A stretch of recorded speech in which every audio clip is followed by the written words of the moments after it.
Hello students, कैसे हैं आप सब लोग। आशा और उम्मीद करता हूँ सब आप कुशल पूर्वक होंगे, कुशल मंगल होंगे। और बच्चे, मैं जितेश पाराशर, फ़िज़िक्स फैकल्टी मुखर्जी नगर दिल्ली से, और आपका DPP नंबर 6। और आज है 6 जून, और इस DPP नंबर 6 में हम उसी सीरीज़ को कंटिन्यू करेंगे जो इम्पोर्टेंट फैक्ट पे बेस्ड थी।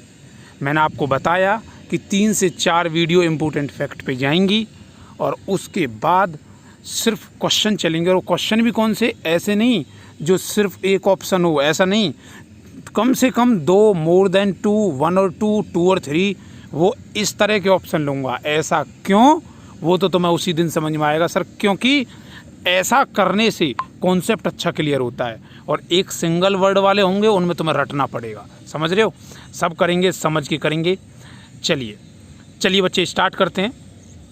देखिए, सबसे पहला पॉइंट, तारे का रंग उसके तापमान को प्रदर्शित करता है। जो कलर होता, किसी भी स्टार का जो कलर होता है वो रिप्रेजेंट करता है उसके टेम्परेचर को। कलर जितना ज़्यादा कोई चमकीला होता है वो टेम्परेचर पे डिपेंड करता है कि कलर रेड है, रेडिश भी होते हैं थोड़े थोड़े, आपने देखा होगा कभी। तो टेम्परेचर डिसाइड करता है किसी भी स्टार के, तारे के कलर को। याद रखना, वो पूछेगा तारे का कलर किस पे डिपेंड करता है, उस पे वहाँ प्रेशर, टेम्परेचर, या किसी भी तरह से बोल सकता है डेंसिटी। तो आपको जवाब जो देना वो देना क्या, टेम्परेचर। अगला पॉइंट है कि relative density is measured by. जो रिलेटिव डेंसिटी है वो किससे मेजरमेंट करी जाती है, सापेक्ष घनत्व इसे हिंदी में बोलते हैं, वो हाइड्रोमीटर से करी जाती है। हाइड्रो वर्ड कभी कहीं आ जाए तो हाइड्रो का मतलब क्या है, पानी, समझ रहे हो। ठीक है जी।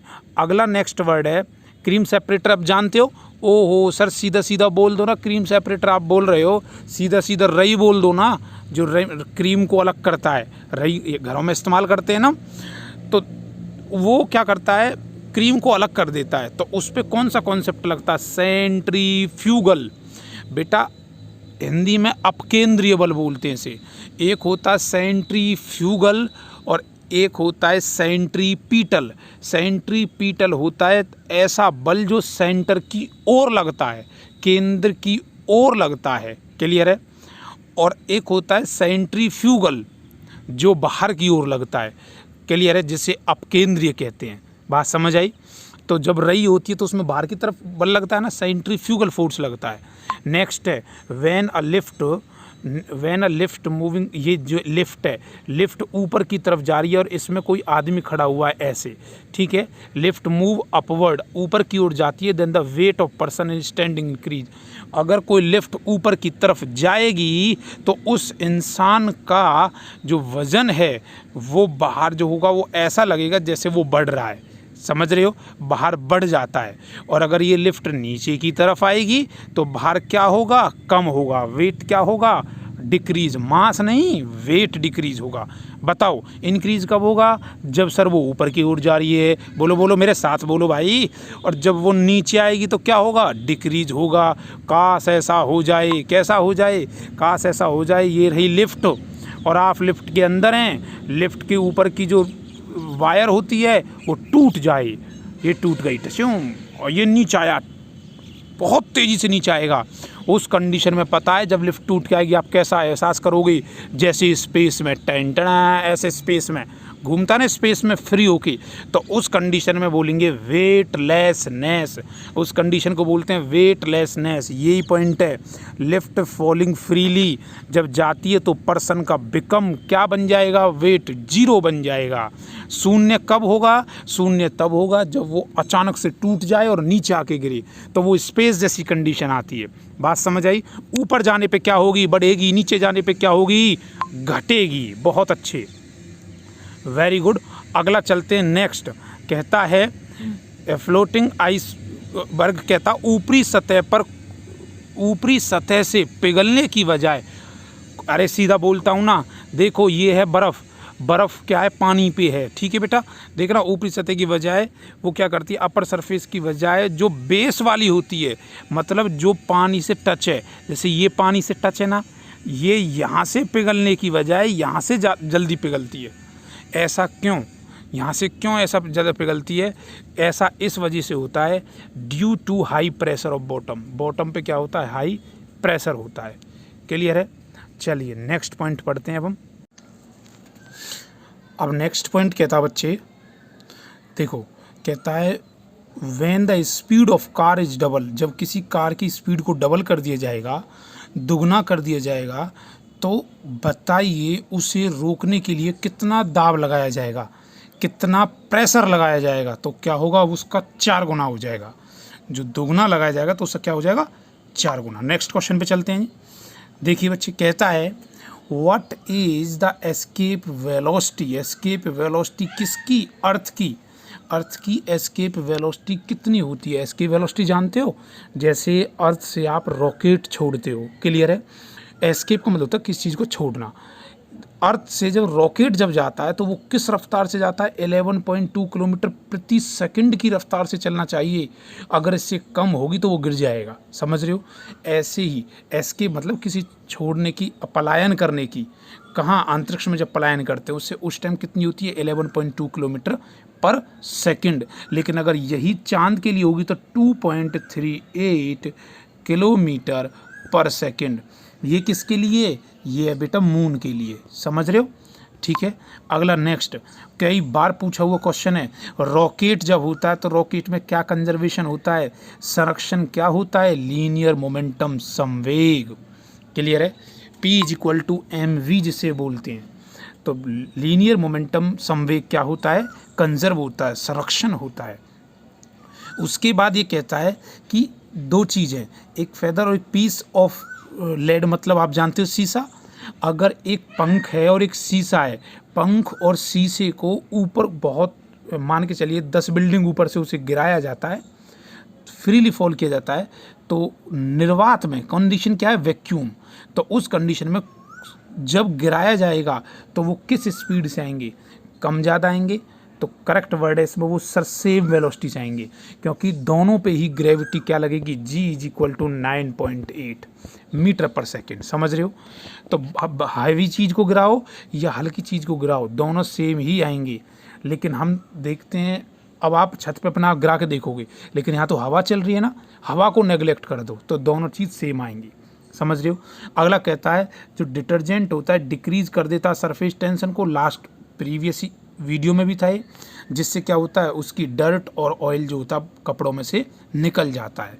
समझ रहे हो? पृष्ठीय तनाव को कम कर देता है जो हम डिटर्जेंट मिलाते हैं, सर्फ वगैरह मिलाते हैं साबुन में।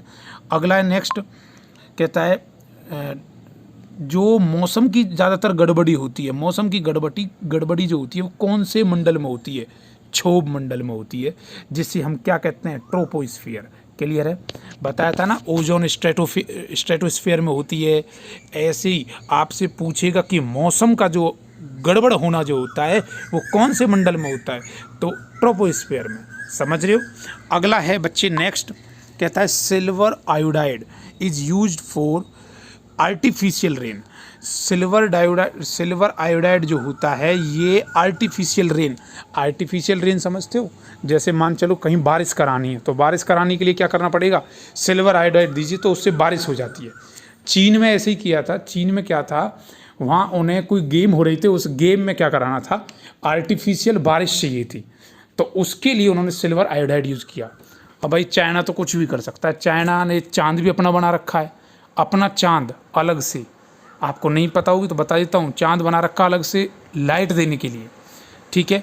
लेकिन कितना चलता है चाइना का माल, ये बात आपको पता है। छोड़िए, बेकार की बात है। अपना स्वदेशी अपनाओ, चाइना भगाओ। हाँ जी, डायमंड समझ में आ गया। हीरा जो है, डायमंड जो है वो किसका इलेक्ट्रोप है? कार्बन का हिस्सा है। बिल्कुल सही बात। उसके बाद कहता है एटमॉस्फेरिक प्रेशर, एटीएम जिसे बोलते हैं, एटमॉस्फेरिक प्रेशर किससे मेजरमेंट किया जाता है बेटा? बैरोमीटर से। ओहो सर जी, ये तो वही बैरोमीटर है जिसमें निडल लगी रहती है, ऐसे करके लास्ट वीडियो में आपने पिक्चर के साथ दिखाया था। अगर ये बैरोमीटर की निडल धीरे धीरे धीरे धीरे गिरती जाती है तो इसका मतलब क्या है? बारिश होने की संभावना है। अगर ये अचानक से गिरती है, तेज़ी से गिरती है, तूफान आएगा, और अगर ये धीरे धीरे धीरे बढ़ने लगती है तो मौसम साफ होगा। बताया था ना, तीनों पॉइंट याद रखोगे। चलिए, उसके बाद कहता है steel is more elastic than rubber. याद रखना, रबर की तुलना में स्टील ज़्यादा लचीला होता है। क्यों?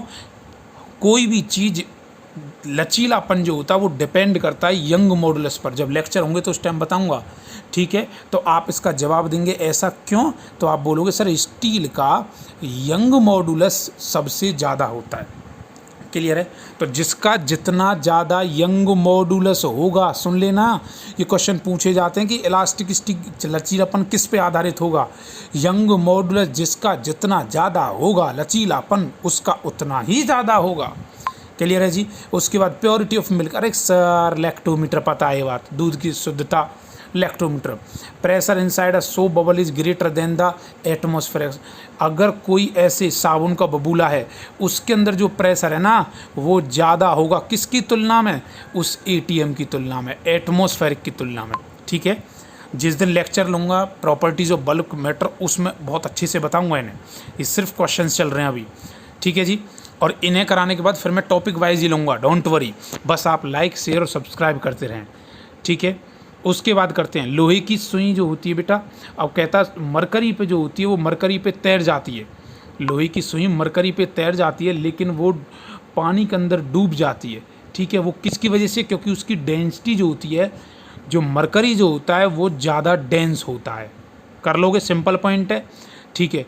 अच्छा, तेल जब पानी की सतह पर फैलता है, क्यों फैलने लगता है? वो पृष्ठ तनाव के कारण, सरफेस टेंशन के कारण।